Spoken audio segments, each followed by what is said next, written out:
Hello and welcome to the second edition of Bhopal Design Festival, hosted and curated by the Jagran School of Design, Jagran Lakecity University. I am Harshita Giri in conversation with Ms. Shraddha Bhargava Chaturvedi, a talented lens-based artist and an educator from India currently based in London. Ms. Shraddha has exhibited her work internationally and continues to inspire through both her work and teaching. She is also the founder of Drishya Shiksha Abhiyan, an visual initiative aimed at empowering students at Hindi medium government schools. It is a pleasure having you with us today, ma'am. Thank you so much, Harshita. So, ma'am, your journey from being a photojournalist in India to becoming a lens-based artist and an educator in London is fascinating, and I'm really curious to know what inspired this transition.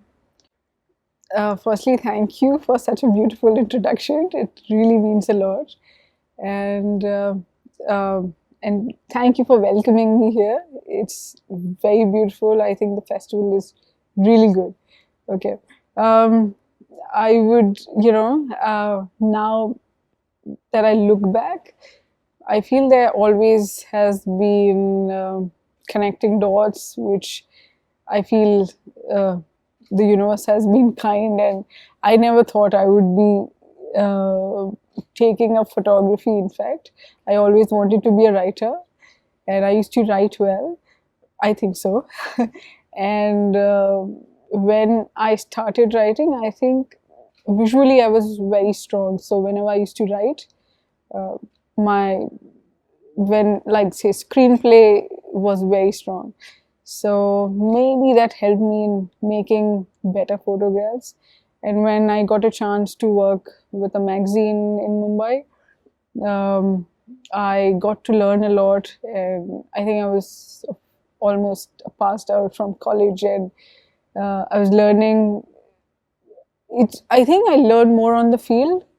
And then when I moved on from a lifestyle magazine to a national daily newspaper, I think that was one of the beautiful experience I had and memory I had while the journey in the field of photography, because that taught me how to be very quick on the field, how to take decisions of composition, color, and understand images and people. And most importantly, I feel that building an understanding of having a sensitivity towards any kind of stories you're doing. I think I learned from that, and that helped me when I shifted in education. I had, when I was in between, I used to take some workshops, and that helped me in teaching as well. Because when you're teaching students, you need to have some kind of sensitivity, because especially with creative kids have, most of the creative kids I've met are very introvert, or they easily don't, once they're out of their shell, then as a teacher you need to do a lot of hard work to take them out of the shell, and then show so that they get confidence on the kind of work they do. And then from teaching now, when I was teaching, trust me, I think I learned a lot from students, and it has been an enlightening experience even till now. Kids teach you more, and when you are teaching young minds, I feel you learn a lot. And the way young minds think is like up in the like, you get to know more what's going on in the trends. It's like a two-way learning. Students learn from you, and you learn from students. So and then while teaching, it helped me to get engrossed more in my subject, and which helped me to take up photography as a research-based practice. And then I had moved on to study more, and that helped me to connect with the studios in London, and fortunately they liked my work. and yeah, it's going fine, and I think I'm still learning. Yeah. It's really inspiring to see how your journey unfolded. You already mentioned students as a learning source. So, how Yes. often do you see them as a source of learning for yourself? So I think recently I had been associated with a company who takes workshops for uh, very young students above 60. Okay.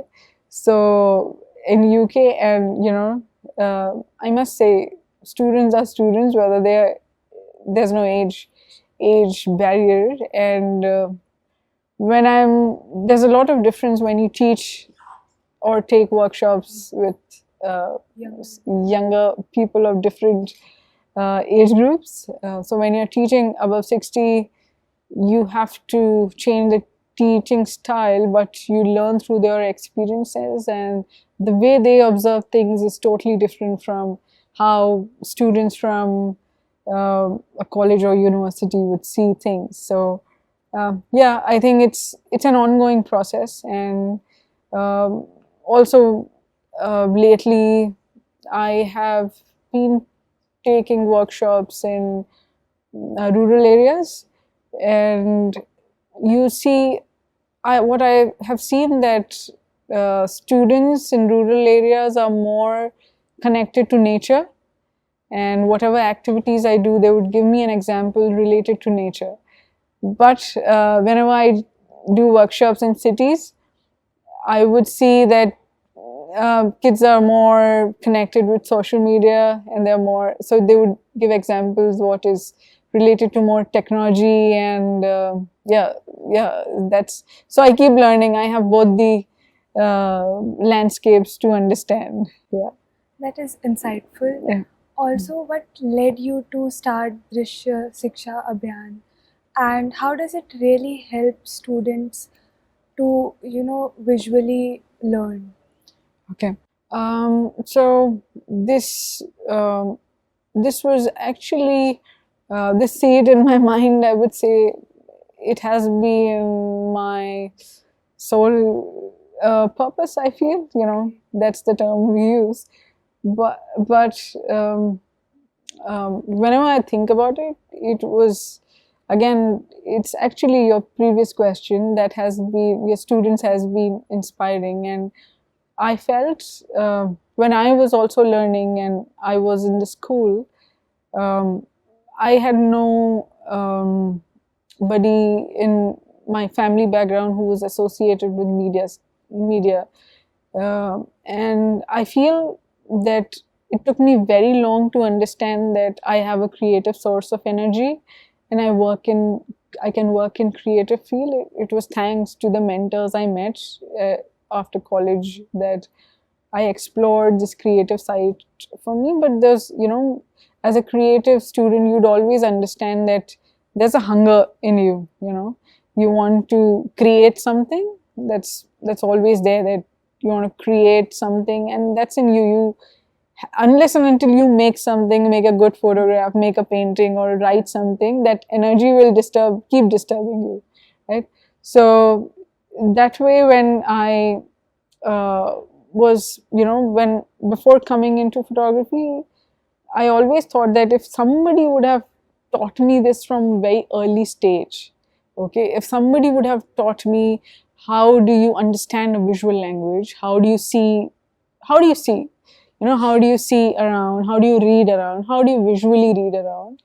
And right now, at this social media time, when you're scrolling so much and you're reading every image, there's so much of visual content, and you actually get addicted to it, and you don't realize that you are learning, visually reading everything, and constantly your mind is working and reading. So I think it's the need of the hour that more than media, we talk about media literacy, financial literacy. I think it's the need of the hour that we talk about visual literacy. And so I feel making these workshops available for kids, especially in rural areas, would help us in bringing more understanding the environment, what they are in and what they think, and also help them to understand their environment better. Yeah. It's really amazing and truly inspiring to see your efforts with Drishya Shiksha Abhiyan. Thank you. And so you have worked both in the US, UK and India. What differences you see in the way people approach and see visual arts? Um, so difference of course is there because India has a great historical visual history, and of course UK also has, you know, there's a difference between the art culture, but there's a lot to learn from each other. And I see when I go there and when I meet a lot of artists, I see that a lot of artists are working in sustainable design solutions, like they are creating art which is more close to nature. But I think that's now happening in India as well. But yeah, I think there's a lot to learn from each other art environment. Yeah. That's fascinating. Lastly, I would like to ask what advice would you give to the young photographers who aim to make a difference in the visual arts? Okay. I would say, firstly, you know, it's important to see and understand why do you want to become a photographer, which genre you want to select.